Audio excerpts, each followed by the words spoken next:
Lego games! Favorite times were when I could just sit on the couch and play Lego games on the Wii with my brother. Pirates of the Caribbean, Lego Indiana Jones 2, just the simple time. 2014, the Lego movie came out. Effort? It truly broke the box office altogether. Movie 2? Not so much. But let's go back to where Lego games really took off. Island. Released in 1997, was the first ever Lego game to exist. Well, it was the 15th best-selling Lego game. It says something about the genre about to develop. November 17th, 2009, called to the Lego Indiana Jones saga of Lego games, was officially released. The first in the series wasn't my favourite. Compared to today's Lego games, I think it still deserves a spot. Batman ones were one of my favourite of all time. Simplicity of this Lego game, 14 hours of total playtime. Just don't get that duration nowadays. It was the old time. For being one of the first ever Lego games I ever played, and I thought it was incredible. If it didn't have the free playability, adventures were fun as they were. All the characters had their own little backstory.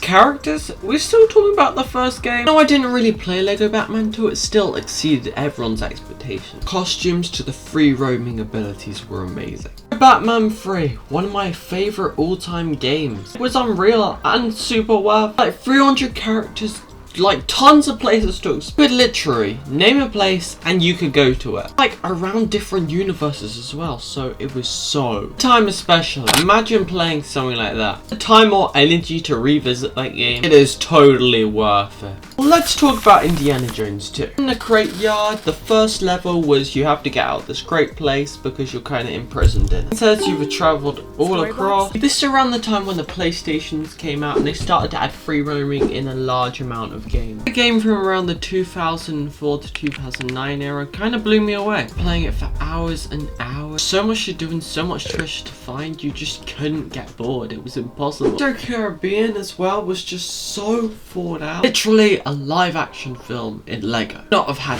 visuals of course, but the pure gameplay and entertainment just kept me going. Retro style, the blurry retro style kinda left a good mark on me. From playing performance mode in Fortnite, please no. Living under a rock and you don't know what Pirates of the Caribbean is, boat, ship, pirate. If you haven't seen it, I think it's a pretty bit too late. How the critic hit. The game started to take a big downfall, a big hit. The movie, video game was amazing, don't get me wrong.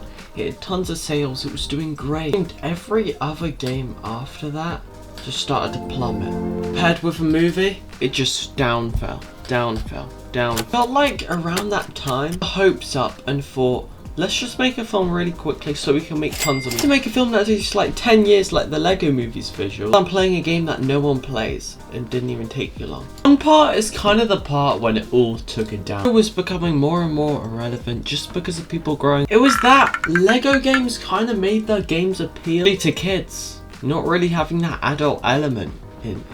Adults were shaped around those games. They don't understand. Representation of this is the Lego Movie 2 game. It had all these icons that were like kids, easy to use. If they made the physics and everything like every other Lego game except the graphics much better, it would have been successful. Dating back to all the old Star Wars games, of course, even though they were really good gems, man. The first Lego game ever created was the Lego Star Wars Skywalker saga. To this day, not that they didn't really sell well anymore, that they were getting boring. Really new in the franchise, already just the same. You didn't even play the Avengers game as a kid, I don't know where you are. Any Avengers game was just brilliant. The pure amount of characters and story was just enough to make a grown guy cry. I remember sitting down, having a nice session playing Age of Ultron and Marvel's Avengers. I didn't really have an appreciation for the levels at the time, since I kind of just wanted to play free play. Test out all the characters' abilities. Build up and suspense when you finally completed it was just historic. A gem that I just have to talk about in my books. There weren't that many dinosaur Lego games at the time. Then Jurassic Park. Of quests in a world and free play and bonus features. Those were some of the best times I ever had.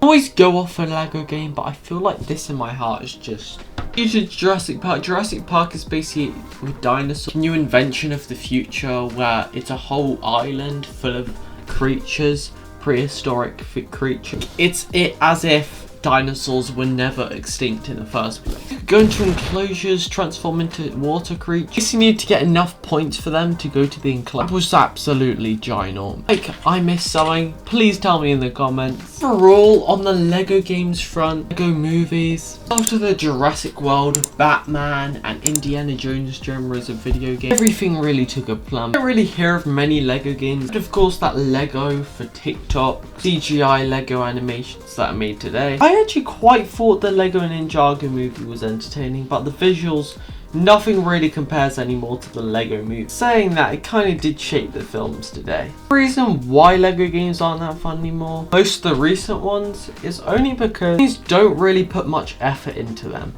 Like they do, for example, the Miles Morales Spider-Man game, Minecraft, God of War, Project Zomboid, etc. What do I have to take away from this video? Just spent like 7 minutes of your day just watching a guy babbling on about stuff. If that is your cup of tea, then consider subscribing. Right there, you don't have to, it's just a choice. The choice is all yours. Stuff it in your face at the start of the video and be like, here's a subscribe button, go subscribe right now. That wouldn't be real. You make timestamps at the end of the video, but aside from that, goodbye.